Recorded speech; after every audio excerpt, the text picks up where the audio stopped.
Hello people of the universe, it's me Elisa, and today I am so very excited because I'm finally going to be able to play Sims Cats and Dogs.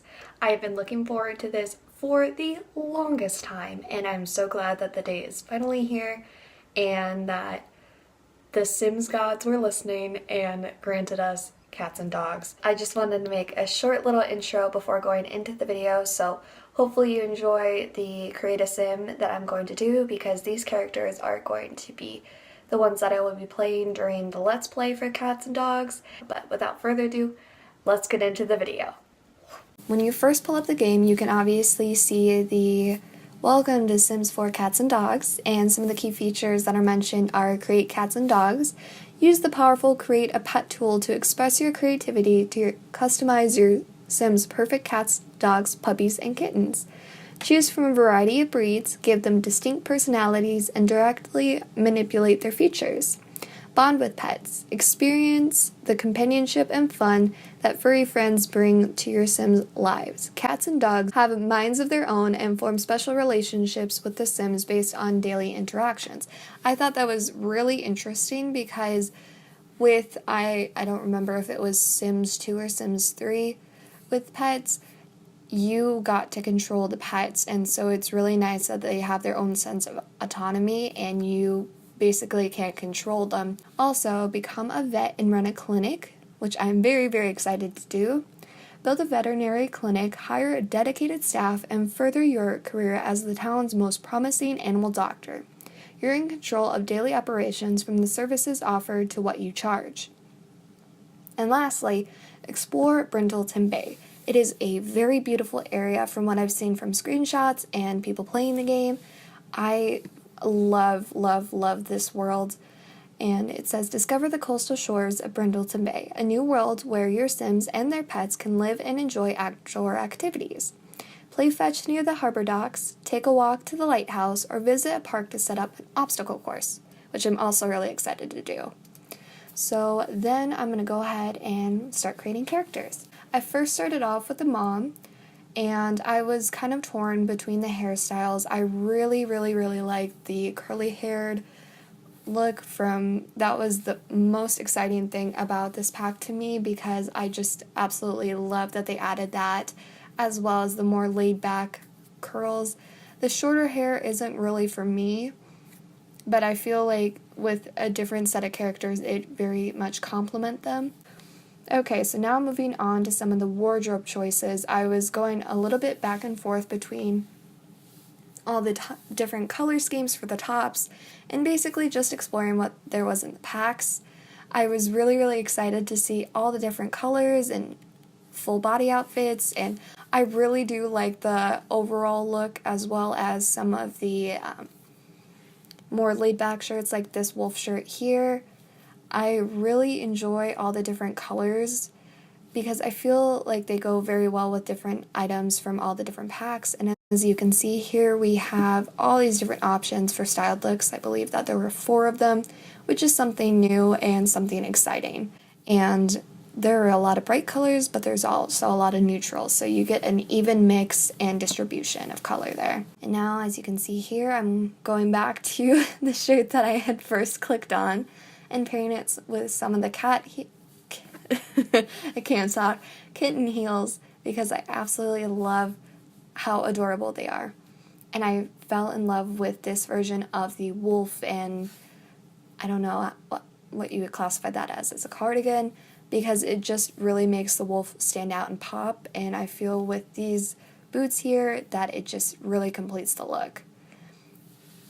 And then going on to seeing all these cute little vest, kind of done up, proper looking sweaters with all the cats and the ribbons and the puppies. It's just adorable, and I absolutely love this, and I feel like this would be a very nice addition to maybe a holiday party or a dinner party because it's a conversation starter. Can I just point out with the randomizer on her formal, the glasses look like Harry Potter glasses. Am I the only one that thinks that, or is that a popular opinion? Because to me, I don't know where these glasses came from or when they were added, but I'm glad that they were.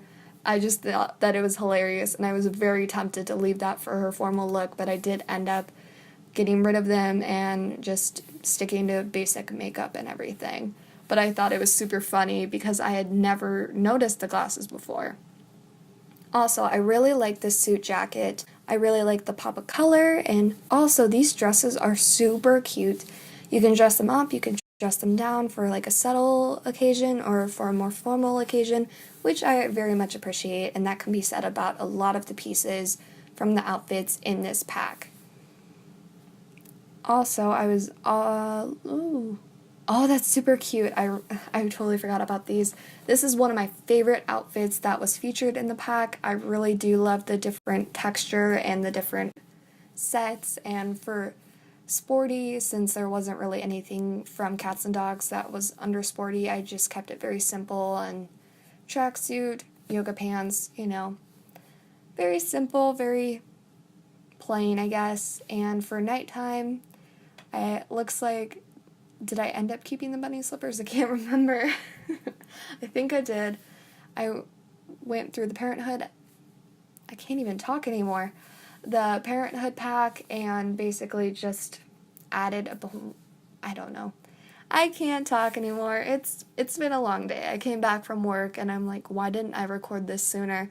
I was so excited to get into the game, but I told myself, you can't play the game until you get this done, and I'm like, okay, fine. So I'm just sat down and I'm reviewing the footage and trying to make sense of everything. Also, I really do like the color schemes for the shirts. I know I've mentioned that a couple of times, but I just want to stress how cool and beautiful these colors are. Also, when did that, went through way too fast, but when did that tube top dress become a thing? Because I had never noticed it before, and I don't think it came with Cats and Dogs. So I don't know where it came from. And as you can see, I named the mom Avani Middlebrook. I went back and changed the B in Brooke and lowercased it because in the beginning I had it capitalized and I hadn't realized it, so I went back and changed it later on. So I was debating giving her the Friends of the World's, the new aspiration that was featured from the pack, and I ended up making her a dog lover because personally I'm a dog lover, and so I can identify with those feelings. And the last trait, I believe, was art lover because I feel that she would be a painter and have a part-time job and maybe the vet clinic. We'll see how that develops further on. And so now we're going to go in and go ahead and create the dad. I randomized him a few times because I wasn't sure what I wanted him to look like, and so eventually I just settled on one of them and basically just started going crazy. That mustache is so hilarious. I don't know when that was added, but it makes me laugh every time I see it, because what kind of mustache? It's not a very common one, but it is a very comical one, and I really, really like it. I think I will have to use it for a future sim, maybe just for my own personal spare time. I think this is the sim that I ended up settling on and just started editing and kind of messing with his features. I wanted to go for a more sophisticated, more professional looking kind of style attributes for the dad because he is going to be in the business career and a Top Shot, whatever level 10 is, I can't remember. I know Corporate Raider is level 9 for one of the branches in business. I was debating for a long time between the messy hair and the more short, buzzed look, and I ended up settling on that. And I basically just wanted to give him an average build with a little bit of muscle, and I ended up going through the Cats and Dogs outfits for men, and I really liked them. However, I think the only items that I picked from Cats and Dogs for guy characters was this turtleneck kind of sweater. I'm not really a fan of the sleeves. I really like the color and the two tones, but I don't really like that that's kind of just there. I don't feel like it fits. I really, really wanted to use this for an outfit, but I just felt that it was too casual for what I was going for, so I ended up not using it. And oh wait, I guess I did use one more item. I used this layered, textured, colored shirt with the hoodie, one variation, I don't know which one I settled on. And then we have just basically, this is kind of his more casual, laid-back look. It's not his main, because as much as we want him to look professional, or I want him to look professional, I just wanted to give him one casual look. And then for formal, that's a lot more in his character, a lot more in his wheelhouse. And when I saw this tweed formal full body outfit, it made me think of Supernatural and Castiel with his trench coat. I know it's very different, but it reminded me of Castiel and Sherlock. If they were mixed together, this is what they would look like, and it just made me laugh, and so I had to use this for his more number one everyday look because I thought it suited his facial structure and his appearance really nicely. And then we're going in and picking out his formal wear, which I thought we had already done, but I guess I didn't. And moving on to sporty, like I said, there wasn't anything from Cats and Dogs for sportswear or athletic wear, so I basically just went and did some basketball shorts and other kind of just normal, average athletic wear. And with the sleepwear, also very casual, very laid back.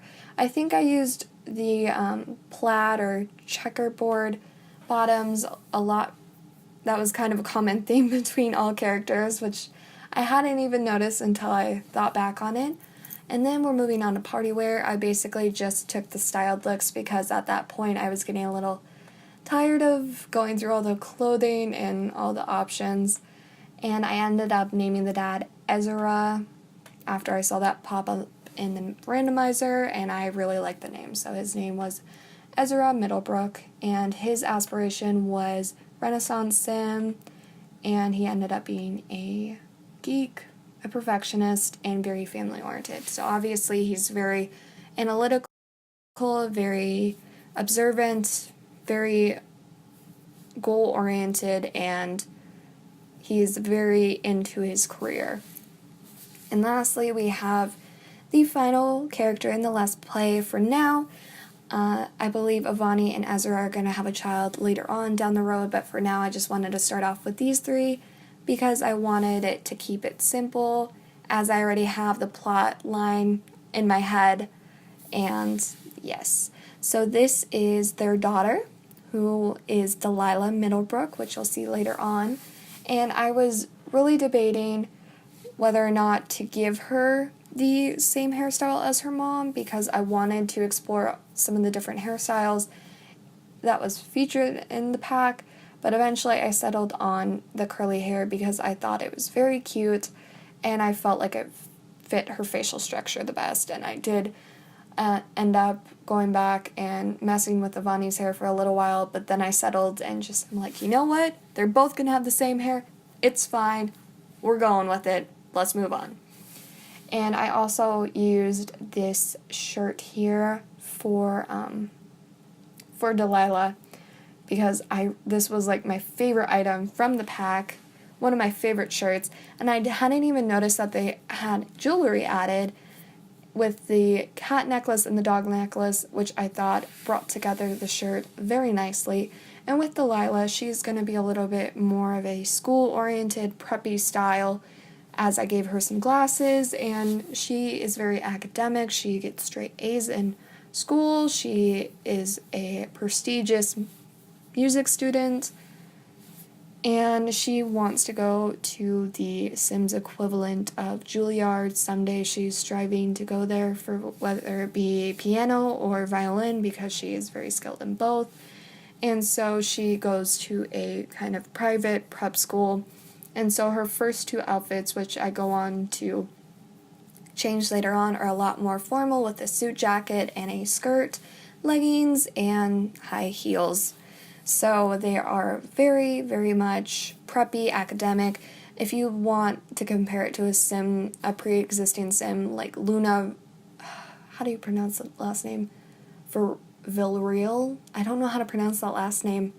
But she has that kind of preppy schoolgirl look to her, and so I drew some inspiration from her. And with Delilah, she is going to be very preppy, very girly, and there are going to be some changes later on in the story. I don't want to reveal anything until we get into it. I want to keep it all a surprise, so you'll just have to wait and see, because there are going to be changes to Delilah as the Let's Play progresses, and I hope you guys enjoy it and look forward to it as much as I am, because I am so excited to get into the game and actually play it. So we are, and then I think I went back and decided to do that textured, kind of formally, I don't know, for the party wear. I went back and changed some outfits from her to give her a bit of a more formal style. I gave her 2 preppy school outfits, and then there was one kind of casual, one semi-casual look. I just wanted to kind of stay with her persona that I had picked out originally, and like I said, her style will change over time. So with Delilah, I was very tempted to give her the new aspiration that came with the pack. However, I did not. I ended up giving her the musical aspiration because, like I said, she is a musical prodigy. She is very ambitious and goal-oriented to music. Music is her world, music is her life, and she really wants to pursue that in the future. I also made her cheerful, and I think it was, I went back and changed it from cheerful to a goofball, and she's also a music lover. So as you can see here, I went back and was debating between some screenshots and ended up picking one just at random. Now, I stopped filming here because I wanted to leave the build and the gameplay for future videos, and so hopefully you enjoyed this Create a Sims series. See, I can't talk anymore because I'm trying to keep up with the video. This is why I don't make voiceovers very often. It's a little strange for me, and hopefully with this Let's Play I'm going to be doing a little bit more voiceovers, so bear with me and the adjustments, but I will be leaving this here, and I can't wait to see what you guys think of the Let's Play. So I will see you guys in the next video.